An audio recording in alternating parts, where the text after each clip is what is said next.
araw, kami ang ikalawang grupo at sa vlog na ito, tatalakayin natin ang kahalagahan ng linguistikong komunidad sa ating lipunan. Ano nga ba ang linguistikong komunidad? Ito ay grupo ng mga tao na gumagamit ng isang particular na wika o variety ng wika upang magkaunawaan. Halimbawa nito ay mga Ilocano, Cebuano, Waray o gumagamit ng Jejemon o Becky Speak. Makikita natin ang linguistikong komunidad saan man, sa bahay, sa paaralan, palengke at lalo na sa social media. Nagkakaroon tayo ng pagkikipag-ugnayan at pagkakakilanlan sa pamamagitan ng wikang ginagamit natin sa araw-araw.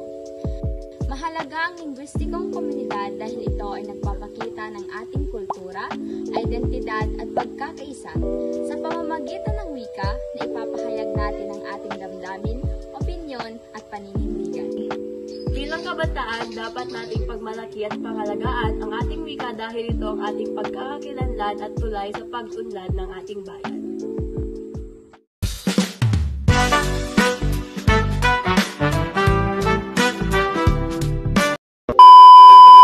Magandang araw, kami ang Group 3 at 2 Cebuano, Waray o mga gumagamit ng Jejemon o Becky. It was at this moment that he knew. He fucked up.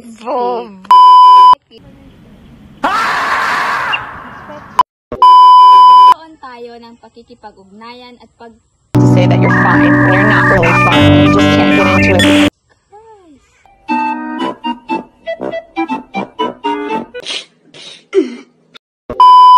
Wika.